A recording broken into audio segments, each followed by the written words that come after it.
Hi everyone, this is Anam. Welcome to PhD jobs and admission. So आज के इस session में हम डीओईटी यानी दिल्ली यूनिवर्सिटी के पीएचडी एंट्रेंस एग्जामिनेशन के लिए 2018 के प्रीवियस ईयर क्वेश्चंस डिस्कस करेंगे रिसर्च मेथोडोलॉजी पर। ठीक है, तो यहाँ पर मैंने जो आपको एमसीक्यू डिस्कस कराया काफी सिंपल लैंग्वेज में डिटेल आपको एक्सप्लेनेशन मिलेगा। हर एक क्वेश्चन का मैंने डिटेल एक्सप्लेनेशन दिया है। फिर भी आपके जो भी डाउट्स है आप मुझे कमेंट सेक्शन में पूछ सकते हो। And second very important thing, क्योंकि कई स्टूडेंट्स मुझसे अभी भी एग्जाम डेट पूछ रहे हैं। जैसे कि आपको पता है एग्जाम डेट आपकी है 17 अक्टूबर से लेकर आपकी 21 अक्टूबर तक एग्जामिनेशन कंडक्ट करवाया गया है। डिफरेंट डिफरेंट शिफ्ट्स में आपका सब्जेक्ट के अकॉर्डिंग आपको टाइम टेबल देखना है। उस पर भी मैंने डिटेल में वीडियो बना रखा है, उस पर भी आपको सारी इंफॉर्मेशन प्रोवाइड कर रखी है। अब जब भी आपके एडमिट कार्ड आते हैं मैं आपको वीडियो के थ्रू बता दूंगी, आपको उसकी कोई टेंशन नहीं लेना है। आपको बस अभी आपके प्रिपरेशंस पर ध्यान देना है और जितना हो सके आपको प्रीवियस ईयर क्वेश्चंस को सॉल्व करना है। तो चलिए आज के सेशन में हम 2018 के अगेन प्रीवियस ईयर क्वेश्चंस को सॉल्व करेंगे। So let's begin with the video. तो एमसीक्यू से स्टार्ट करने से पहले मैं आपको बता दूं कि डीयू यूनिवर्सिटी के पीएचडी एंट्रेंस एग्जामिनेशन में टोटल आपको 50 एमसीक्यूज पूछा जाता है। 50 एमसीक्यूज जो होता है आपको उसमें एक क्वेश्चन जो होता है, एक एमसीक्यूज जो होता है 4 मार्क के लिए होता है। तो उस तरीके से आपका टोटल पेपर 200 मार्क्स का होता है, जिसमें 100 मार्क्स आपका रिसर्च मेथोडोलॉजी पर बेस्ड होता है और रिमेनिंग 100 आपका सब्जेक्ट स्पेसिफिक होता है। तो 100 मार्क्स फॉर रिसर्च मेथोडोलॉजी आपको पूछा जाएगा। सो रिसर्च मेथोडोलॉजी के लिए मैं आपको बता दूं यहाँ पर हम आपको कंप्लीट कोर्स प्रोवाइड कर रहे हैं और आपको एग्जामिनेशन में भी सिर्फ एग्जामिनेशन को क्वालिफाई करने के लिए मिनिमम 100 मार्क्स आपको एग्जामिनेशन में लेकर आना ही है। तो मैं आपको बता दूं हमारे कोर्स के थ्रू आप इजीली पासिंग मार्क्स स्कोर कर सकते हो, यानी 100 में से 85 टू 90 मार्क्स तक आपको हम गारंटी के साथ कहते हैं कि आपको एग्जाम में आ सकता है। हमारा ये 90% गारंटीड कोर्स है, जिसमें जैसे कि आप स्क्रीन पर देख सकते हो हम आपको वीडियो लेक्चर्स प्रोवाइड करते हैं, जो कि थियोरी एमसीक्यूज दोनों वीडियो लेक्चर्स है। मॉक टेस्ट है, टोटल 10 मॉक टेस्ट है। देन उसके बाद नोट्स हम आपको प्रोवाइड करते हैं and 1500 plus revision MCQs PDF. और ये जो सारा कोर्स है आपको दोनों लैंग्वेज में देखने मिलेगा, Hindi as well as in English. तो काफी जैसे कि मैंने आपको कहा 90% हमारा जो कोर्स है वो हमारा जो है टेस्टेबल कोर्स है। 90% स्टूडेंट्स हमारा हर टाइम सारे जो यूनिवर्सिटी के लिए होता है 90% एंड अबव रिजल्ट होता है। तो याद रखना है, ज्यादा टाइम वेस्ट नहीं करना है। आपके एग्जामिनेशन की भी डेट रिलीज हो चुकी है, तो आपको जल्द से जल्द हमारे कोर्स को परचेस करना है। परचेस करने के लिए स्क्रीन पर जो आपको नंबर नजर आ रहा है उस पर व्हाट्सएप के थ्रू आपको हमें कांटेक्ट करना है, या फिर आप हमारे ऐप के थ्रू भी स्टडी मटेरियल को एक्सेस कर सकते हो, जिसके लिए लिंक मैंने आपके साथ नीचे comment section as well as description box में भी शेयर कर रखा है। So that's it and let's begin with the MCQs.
A tool in research demands priority on.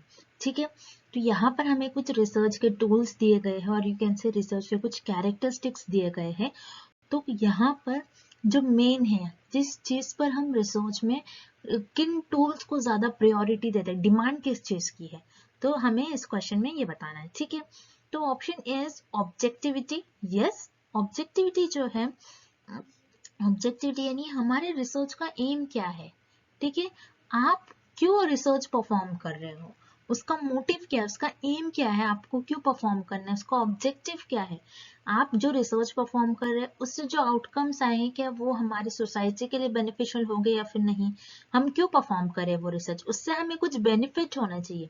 तो यही होता है ऑब्जेक्टिविटी। यस, रिसर्च हम इसीलिए परफॉर्म करते कि वो एक ऑब्जेक्टिव हो। ठीक है, उसका पीछे कुछ मोटिव हो, उसके पीछे कुछ एम हो। तो yes, it is very important. और जो ऑब्जेक्टिविटी टूल है रिसर्च में, हम इसको बहुत ज्यादा प्रायोरिटी देते हैं। ठीक है, देन साइक्लिकलिटी। साइक्लिकलिटी क्या होता है, जैसे कि आपको पता है रिसर्च को जो मेथड है, रिसर्च एक साइक्लिक प्रोसेस है, जहां से आप स्टार्ट करोगे वहां पर एक पॉइंट पर आके वो एंड होता है। So yes, this is also very important कि आप कैसे मेथड्स यूज कर रहे हो, किस तरीके से आप रिसर्च परफॉर्म कर रहे हो, साइक्लिकलिटी होनी चाहिए आपकी रिसर्च में।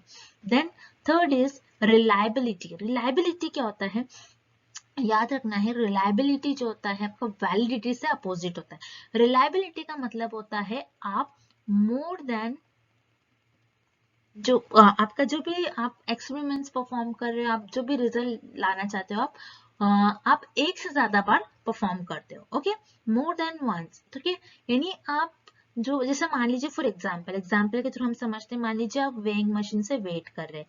ठीक है, आपका जो एक्चुअल वेट है, मान लीजिए आपका एक्चुअल वेट है 40 kgs। ठीक है, और आपने क्या करा, ये देखा आपने कि ये जो वेइंग मशीन है ये रिलायबल है या फिर नहीं है। तो आपने क्या करा, इसी वेट मशीन से आपने 3 टाइम्स वेट करा। ठीक है, 3 टाइम्स वेट करा, तो फर्स्ट टाइम आपका रिजल्ट आ रहा है 38, सेकेंड टाइम अगेन 38, अगेन 38।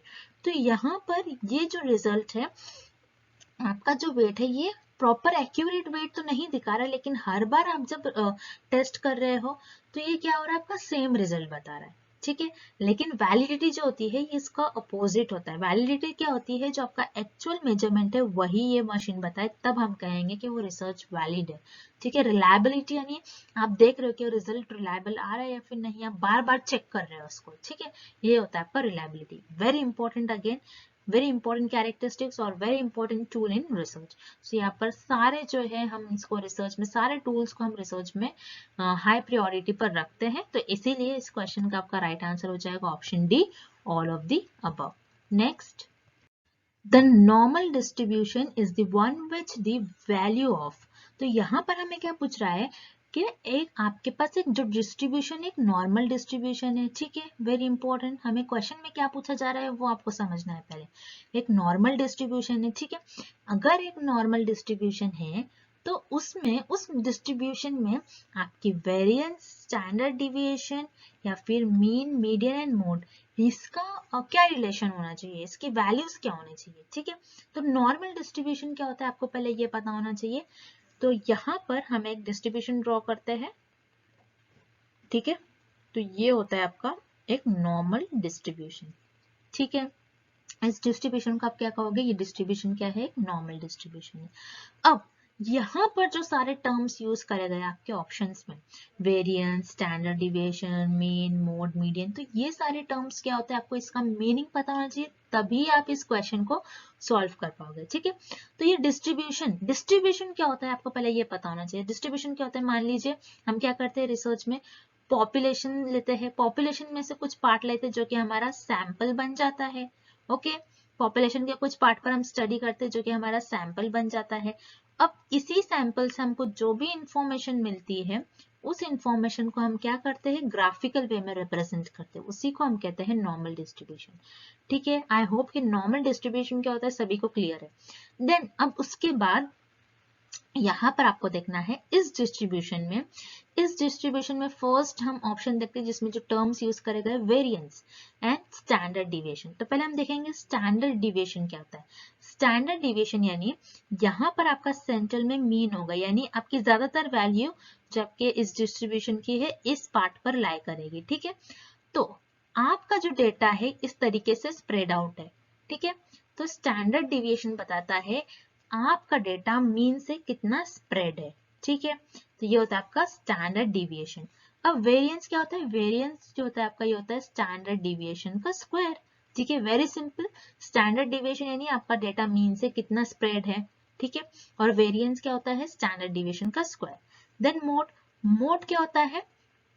आपके डेटा में जो सबसे ज्यादा बार वैल्यूज रिपीट हो रही है। मीडियन होता है आपके डेटा की सेंट्रल वैल्यू। ठीक है, सेंटर या फिर मिडिल वैल्यू।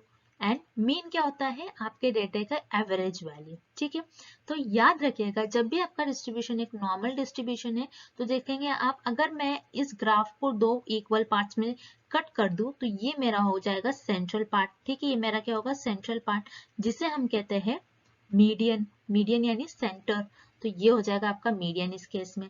मीन भी इधर ही आएगा क्योंकि आपकी ज्यादातर वैल्यूज किस एरिया में लाई कर रही है? इस एरिया में। ठीक है, तो ये क्या हो गया आपका? ये भी हो गया आपका मीन हो गया। ठीक है, अब मोड क्या होता है?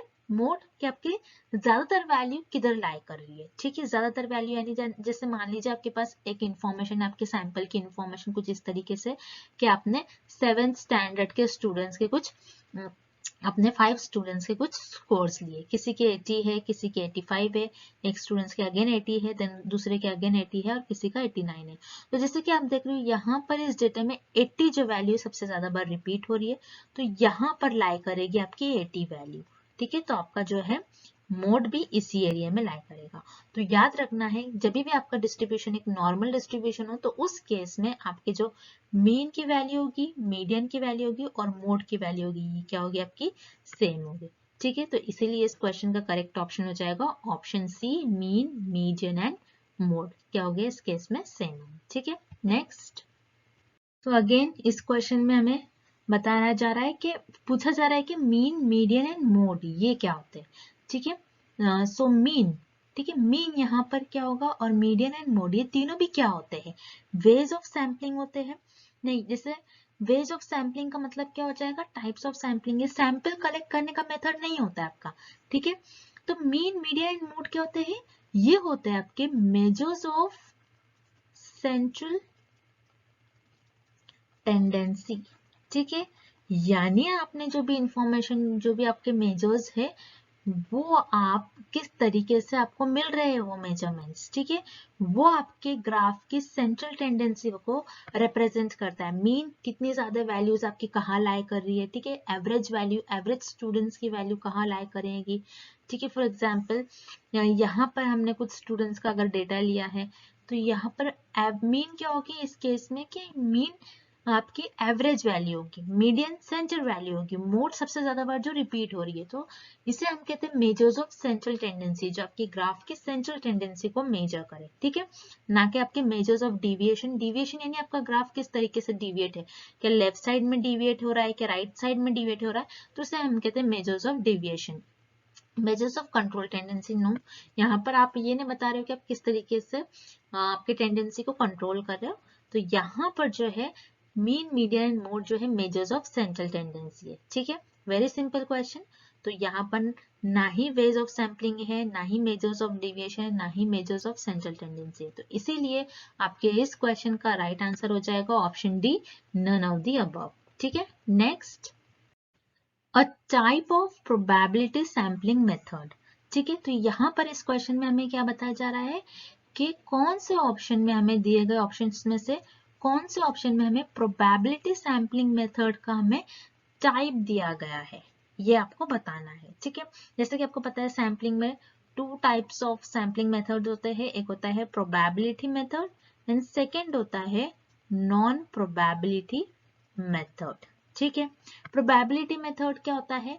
जिसमें रिसर्चर्स जो है उनकी पॉपुलेशन जो है बेसिकली होमोजीनियस होती है। ठीक है, यहाँ पर रिसर्चर्स जो है रैंडमली अपने पॉपुलेशन में से मेंबर्स को सिलेक्ट करते हैं, अपने सैंपल्स को सिलेक्ट करते हैं। लेकिन नॉन प्रोबेबिलिटी सैम्पलिंग में रिसर्चर्स क्या करते हैं? अपने कन्वीनियंस, अपने जजमेंट, अपने सुविधा के अनुसार, ठीक है, जो उनको लगता है कि हमारे लिए इजी है, वही पॉपुलेशन में से मेंबर्स को वो चुनते हैं। तो इसे हम कहते हैं नॉन प्रोबेबिलिटी सैम्पलिंग।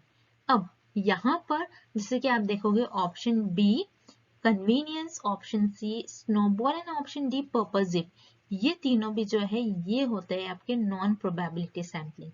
यानी कन्वीनियंस में आप क्या करते हो, रिसर्च अपनी कन्वीनियंस के अकॉर्डिंग अपने पॉपुलेशन में से मेंबर्स को चुनते हैं। स्नोबॉल में क्या होता है, स्नोबॉल में रिसर्च अपने कन्वीनियंस के हिसाब से 2 to 3 मेंबर्स को सिलेक्ट कर लेंगे। अब इन्हीं जो मेंबर्स है जिनको रिसर्चर ने सिलेक्ट करा है, इन्हीं मेंबर्स को बोलेंगे और आगे मेंबर्स लेके आओ, तो ये और आगे रिसर्च के लिए मेंबर्स लेके आएंगे, ठीक है। तो ये आगे और किसी और मेंबर्स को लेकर आएंगे। तो इस तरीके से स्नोबॉल सैम्पलिंग होती है, जिसे हम चेन सैम्पलिंग भी कहते हैं, ठीक है। देन उसके बाद है purposive. Again purposive sampling word से ही मीनिंग है, रिसर्चर यहाँ पर अपने पर्पस के अकॉर्डिंग, उनका जो स्टडी का पर्पस है उसके ही अकॉर्डिंग पॉपुलेशन में से मेंबर्स को चुनेंगे। तो यहाँ पर कन्वीनियंस, स्नोबॉल एंड पर्पसिव ये जो होते हैं नॉन प्रोबेबिलिटी मेथड के टाइप होते हैं। लेकिन यहाँ पर जो क्लस्टर सैम्पलिंग है ये होता है आपका प्रोबेबिलिटी मेथड, सैम्पलिंग मेथड, ठीक है। तो क्लस्टर सैम्पलिंग क्या होता है, तो आपको ये फिगर के थ्रू इजीली आप समझ सकते हो यहाँ पर क्लस्टर सैम्पलिंग बेसिकली होता क्या है, ठीक है। तो जैसे कि इस फिगर को आपको देखना है, फिगर को हम देखते हैं यहाँ पर क्लस्टर सैम्पलिंग में क्या होता है, पॉपुलेशन जो होती है आपकी होमोजेनियस होती है, जो कि बहुत ज्यादा लार्ज होती है। क्लस्टर्स यानी बहुत ज्यादा ह्यूज अमाउंट में क्लस्टर्स, ग्रुप्स, ठीक है। तो आप क्या करते हो, पॉपुलेशन में से आपके जो आप ग्रुप्स बनाते हो, बहुत ज्यादा पॉपुलेशन होती है, बहुत ज्यादा पॉपुलेशन क्या, जैसे मान लीजिए फॉर एग्जांपल यहाँ पे 3-3 का इन्होंने ग्रुप बनाया, आप किसी भी तरीके से बना सकते हो, 4-4 का बना सकते हो, 5-5 का बना सकते हो। तो इस तरीके से हमने क्या करा, बहुत ज्यादा पॉपुलेशन में से कुछ पॉपुलेशन को लिया और हमने यहाँ पर उनका क्लस्टर्स डिजाइन कर लिया, यानी उनका यहाँ पर हमने ग्रुप बना लिया, ठीक है। जैसे कि आप देख रहे हैं यहाँ पर 1 2 3 4 5 6 ग्रुप्स है। अब 6 ग्रुप में से हमने क्या करा, सिर्फ 2 ही ग्रुप को चुन लिया जो कि हमारा सैंपल बन गया। तो यहाँ पर आप एक एक मेंबर नहीं लोगे हर एक ग्रुप से, आपको होल क्लस्टर आपको सिलेक्ट करना है। जैसे कि यहाँ पर उन्होंने फर्स्ट क्लस्टर सिलेक्ट करा है एंड देन ये वाला क्लस्टर सिलेक्ट करा है। तो बोलने का मतलब यहाँ पर ये है कि यहाँ से एक मेंबर, यहाँ से एक मेंबर, आप ऐसा नहीं सिलेक्ट करते हो, बल्कि आपको होल ग्रुप सिलेक्ट करना होता है, ठीक है। पूरा का पूरा group as a sample select करना होता है, इसीलिए इसको हम कहते हैं क्लस्टर। ग्रुप्स को हम क्लस्टर भी कहते हैं। तो इसीलिए क्लस्टर में क्या होता है, होमोजेनियस पॉपुलेशन होती है और यहाँ पर रिसर्च अपने कन्वीनियंस के अकॉर्डिंग नहीं, रैंडमली सिलेक्ट करना होता है पॉपुलेशन में से मेंबर्स को, और पॉपुलेशन जो क्लस्टर्स है उसमें से एज इट इज क्लस्टर को रैंडमली चूज करना होता है। तो इसीलिए यहाँ पर जो है क्लस्टर यहाँ पर करेक्ट ऑप्शन हो जाएगा। It is a type of probability sampling method. Okay, next, which of the following variables can be classified only under the nominal category? तो यहाँ पर हमें कुछ पॉइंट्स गिवन है और हमें बताना है कि ये जो पॉइंट्स हमें दिए गए हैं इनमें से कौन से पॉइंट्स नॉमिनल कैटेगरी के अंडर बिलोंग करेंगे, ठीक है। तो नॉमिनल कैटेगरी क्या होती है, जैसे कि मेजर्स ऑफ स्केल्स जो होते हैं, जिसमें नॉमिनल, ऑर्डिनल, ठीक है, इंटरवल, रेशो, ये 4 टाइप्स के स्केल्स ऑफ मेजरमेंट्स होते हैं, जिसमें फर्स्ट होता है नॉमिनल। वेरी सिंपल कैटेगरी होती है। नॉमिनल में आप क्या करते हो, बस आपके पास जो भी इंफॉर्मेशन होती है, जो भी डेटा होता है, उसके कैटेगरी के हिसाब से, ठीक है, उनके कैरेक्टरिस्टिक्स के बेसिस पर बेसिकली आप यहाँ पर चीजों को कैटेगरी वाइज आप ऑर्गेनाइज करते हो, ठीक है, या फिर क्लासिफाइड करते हो। सो नॉमिनल कैटेगरी में यहाँ पर आपको देखना है, बेसिकली आपके पास जो भी डेटा होगा वो डेटा आपके पास क्वालिटेटिव फॉर्म में होगा, ये आपको याद रखना है, ठीक है। Very important point, nominal category में जो भी आपके पास डेटा होता है बेसिकली क्वालिटेटिव डेटा होता है, ठीक है, क्वालिटेटिव डेटा होता है, ये आपको याद रखना है। तो वन बाय वन हम सारे पॉइंट्स देख लेंगे।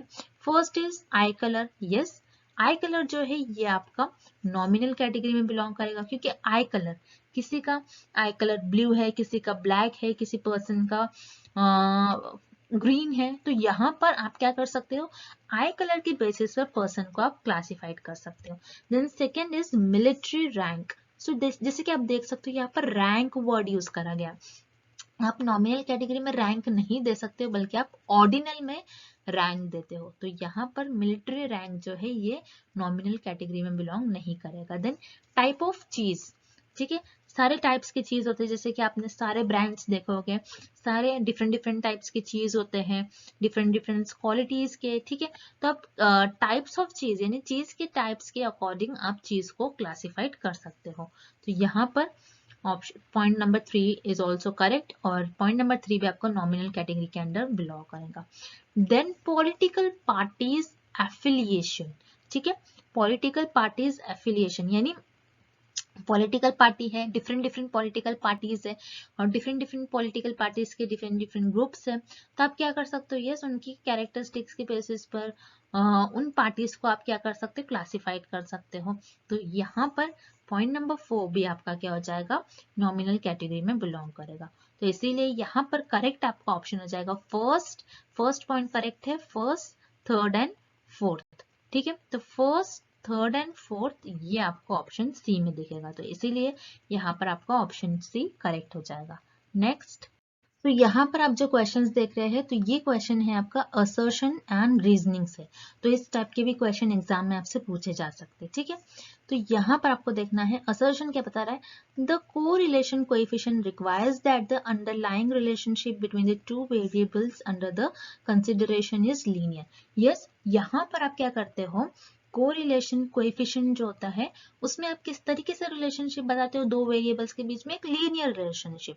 जैसे कि मान लीजिए स्टूडेंट्स एंड टीचर, ठीक है, स्टूडेंट एंड टीचर ये दो आपके पास वेरिएबल है, ये एक स्ट्रेट फॉरवर्ड एंड लीनियर है, ठीक है। यहाँ पर एक लीनियर जो है, यहाँ पर आप जो वेरिएबल्स का रिलेशनशिप कंसिडर करेंगे, दो वेरिएबल्स का आप किस तरीके से उसको कंसिडर करेंगे, लीनियर वे में, यानी आप सीधा सीधा उसको कंसिडर करेंगे। ऐसा नहीं कि स्टूडेंट्स है, फिर पेरेंट्स आ रहा है, फिर दूसरा कोई वेरिएबल है, फिर टीचर से बिलोंग कर रहा है, नहीं, आप सीधा सीधा एक ही आप यहाँ पर रिलेशन बताओगे, स्ट्रेट फॉरवर्ड लीनियर किसी दो वेरिएबल्स के बीच में। तो यस, कोरिलेशन जो कोएफिशिएंट है यही बताता है कि दो वेरिएबल्स के बीच में किस तरीके से रिलेशन है। तो यहाँ पर आपका असर्शन तो यहाँ पर सही दिया गया है।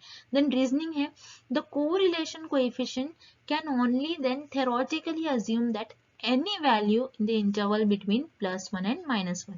यह जैसे कि कोरिलेशन कोएफिशिएंट क्या बताता है हमें कि वेरिएबल्स की वैल्यू या तो +1 होगी या तो -1 होगी, ठीक है।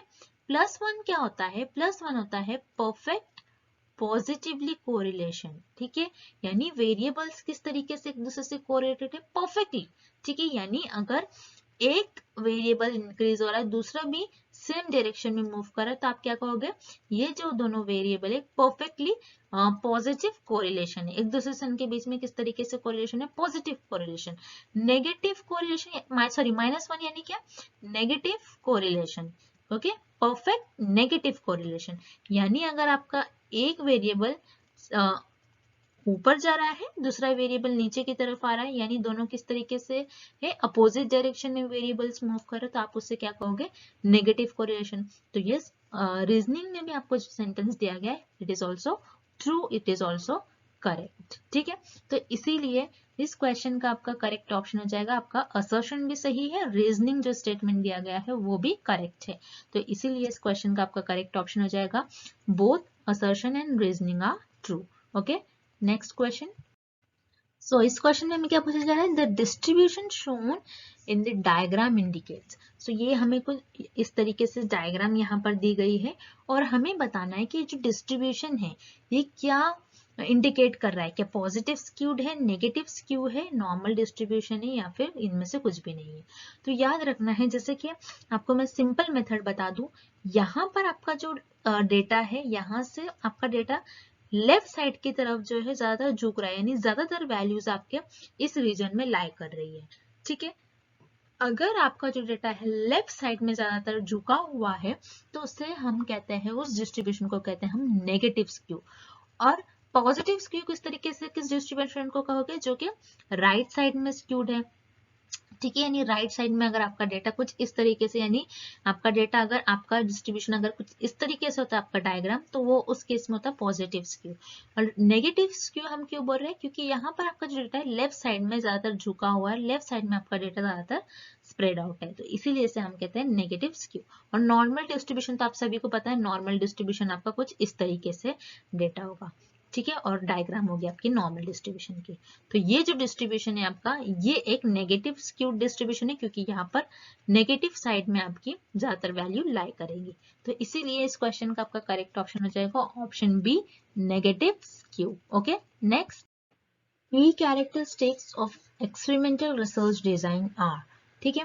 तो यहाँ पर हमें एक्सपेरिमेंटल डिजाइन की बेसिकली जो मेन कैरेक्टरिस्टिक्स है उसके बारे में पूछा जा रहा है। Option 1 is randomisation. यस, अगर आप एक्सपेरिमेंटल रिसर्च परफॉर्म करते हो तो उसमें जो आप वेरिएबल्स चूज करते हो, ठीक है, जो आप वेरिएबल्स लोगे और जिस फैक्टर्स पर आप रिसर्च करते हो, तो उसको वो जो आप वेरिएबल्स लोगे और किसी चीजों पर आप रिसर्च कर रहे हो, तो उसके लिए आपको क्या होगा, रैंडमाइजेशन, रैंडमली आपको सिलेक्ट करना होगा वेरिएबल्स को, ठीक है।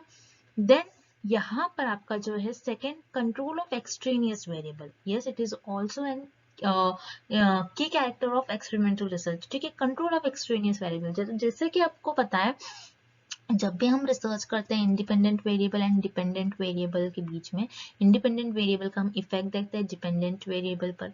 तो इस स्टडी में क्या होता है, समटाइम्स एक्सट्रेनियस वेरिएबल यानी एक्स्ट्रा वेरिएबल आते हैं जो कि हमारे स्टडी का पार्ट नहीं होते, लेकिन वो हमारे स्टडी को अफेक्ट करते हैं। तो इसीलिए रिसर्चर को एक्सट्रेनियस वेरिएबल को कंट्रोल करना ही पड़ता है, बहुत जरूरी होता है। तो यहाँ पर randomization, control of extraneous variable, ये दोनों भी मेन कैरेक्टर है एक्सपेरिमेंटल रिसर्च के। And option 3 is manipulation. It is also the main characteristics of or key characteristics of experimental research. ठीक है, मैनिपुलेशन क्या होता है, चेंजेस, हेर फेर करना। जैसे कि आपको पता है एक्सपेरिमेंटल रिसर्च में जो इंडिपेंडेंट वेरिएबल होता है, इसको रिसर्च अपने रिसर्च में क्या करते हैं, मैनिपुलेट करते हैं, यानी उसमें चेंजेस करते हैं, उसमें हेरफेर करते हैं, ये देखने के लिए वो किस तरीके से डिपेंडेंट वेरिएबल पर अपना इफेक्ट दिखा रहा है, अपना इफेक्ट दिखा रहा है, ठीक है। तो यहाँ पर basically randomization, control of extraneous variable and manipulation, ये जो तीनों भी है, ये रिसर्च में और एक्सपेरिमेंटल रिसर्च के मेन कैरेक्टरिस्टिक्स है। याद रखना आपको, एक्सपेरिमेंटल रिसर्च के की कैरेक्टरिस्टिक्स आपके तीनों भी होते हैं। तो इसीलिए इस क्वेश्चन का आपका करेक्ट ऑप्शन हो जाएगा option D, all of the above. Okay, next, ठीक है। तो यहाँ पर हमें इस क्वेश्चन में मैच करना है लिस्ट 1 को विथ लिस्ट 2। ओके, तो लिस्ट 1 हमें यहाँ पर क्या दी गई है, लाइकर्ट स्केल। लाइकर्ट स्केल जिसे हम 5 पॉइंट स्केल भी कहते हैं, ठीक है। लाइकर्ट स्केल क्या होता है, 5 पॉइंट स्केल। अब यहाँ पर जो टाइप्स ऑफ स्केल्स होते हैं आपकी लाइकर्ट, ठीक है, जो सारे टाइप्स ऑफ स्केल्स है, चिपेट टेबल क्या होता है, ये डिटेल में मैंने इन सारे टाइप्स ऑफ स्केल्स पर लेक्चर में आपको डिटेल में एक्सप्लेन करा है, तो आपको वो सेशन मेरा देखना है, ठीक है। तो लाइकर्ट स्केल क्या होते हैं, 5 पॉइंट स्केल होते हैं, जिसमें आप बताते हो कि आपको बेसिकली एक क्वेश्चन दिया जाता है जिसमें लिस्ट ऑफ क्वेश्चंस होते हैं, जिसमें आपको बताना होता है कि आप अग्री हो रहे हैं उस स्टेटमेंट से, आप डिसअग्री हो रहे हो उस स्टेटमेंट से, या फिर आप अग्री हो, आप स्ट्रांगली अग्री हो या फिर नहीं हो। तो यहाँ पर आपके पास जो भी इंफॉर्मेशन होती है लाइकर्ट स्केल में, तो ये क्या होती है, क्वालिटेटिव टाइप के होते हैं, आपको उसमें अग्री या फिर डिसअग्री बताना होता है, ठीक है। तो लाइकर्ट स्केल ये क्वालिटेटिव अप्रोच होती है। तो फर्स्ट का हो गया हमारा third. Second, Tippett table. Tippett table क्या होता है, याद रखना आपको, टिपेट टेबल होता है आपका जिसमें आप 4 पॉइंट्स और 4 डिजिट नंबर जो है रैंडमली सिलेक्ट करते हो, तो इसे हम कहते हैं रैंडम सैम्पलिंग। क्योंकि क्या होता है, टिपेट टेबल में आप जो 4 डिजिट नंबर है उसको किसी भी तरीके से रैंडमली आप टिपेट टेबल, ऐसा होता है एक टेबल होता है जिसमें बहुत सारी 4 डिजिट नंबर्स की वैल्यू होती है। अब यहाँ पर अगर आप सैम्पलिंग मेथड यूज करिए या फिर कोई आप बेसिकली सैंपल्स पे ही रिसर्च करते हो, तो आप टिपेट टेबल से कुछ भी वैल्यू आप सिलेक्ट कर सकते हो रैंडमली, ठीक है। Then after that quota sampling, ठीक है। कोटा क्या है, एक सैम्पलिंग है जिसके थ्रू आप रिसर्च में आपके सैंपल सेलेक्ट करते हैं, नॉन प्रोबेबिलिटी टाइप की सैम्पलिंग होती है कोटा सैम्पलिंग। देन यहाँ पर पॉइंट 4 है स्टैटिस्टिकल इन्फेरेंस। स्टैटिस्टिकल इन्फेरेंस यानी कुछ ऐसा आपके पास थ्योरी होगी, ठीक है, आपके पास कुछ स्टेटमेंट होगा जिसके बेसिस पर आप कुछ गेसेस दोगे, ठीक है, आप कुछ जजमेंट करोगे, ठीक है। तो स्टैटिस्टिकल इन्फ्रेंस बेसिकली क्या होता है, हाइपोथेसिस होता है, क्योंकि हम जैसे कि आपको पता है हाइपोथेसिस क्या होता है, हाइपोथेसिस बेसिकली रिसर्चर गेसेस करते हैं अपने नॉलेज के अकॉर्डिंग, उनको जितनी भी नॉलेज होती है उनके बेसिस पर वो गेसेस करते हैं और उसी गेसेस को अपनी रिसर्च में टेस्ट करते हैं। एक टेंटेटिव स्टेटमेंट होता है, तो उसी को हम कहते हैं स्टैटिस्टिकल इन्फेरेंस, ठीक है। तो जैसे कि आप यहाँ पर देख रहे हो फर्स्ट का थर्ड पॉइंट है, ठीक है, फर्स्ट का थर्ड हमें डायरेक्टली ऑप्शन नंबर 4 में दिया गया है। तो अगर आपको जैसे फर्स्ट का आंसर आ रहा है, ठीक है, सेकंड का भी अगर आ रहा है, क्योंकि सेकंड का 4 दिया है, तो आप इस तरीके से आप अगर आप एक भी गेस करते हो आंसर, तो आप इजीली ऑप्शंस को मार्क कर सकते हो, ठीक है। तो ऑप्शन सारे में बहुत डिफरेंट दिया गया है, तो आपको अगर एक भी आंसर आ रहा है, तो आपको एक भी आंसर अगर आ रहा है मैच द फॉलोइंग से, तो आप करेक्ट आंसर डायरेक्टली मैच कर सकते हैं। तो इसीलिए इस क्वेश्चन का आपका करेक्ट ऑप्शन हो जाएगा पॉइंट नंबर और ऑप्शन 4, फर्स्ट का थर्ड, सेकंड का फोर्थ एंड थर्ड का फर्स्ट एंड लास्ट फोर्थ का सेकंड, ठीक है। तो इस तरीके से आपका जो पेयर है लिस्ट 1 से हमने लिस्ट 2 मैच कर दिया। सो that's it and thank you for watching this session and good luck with your preparations.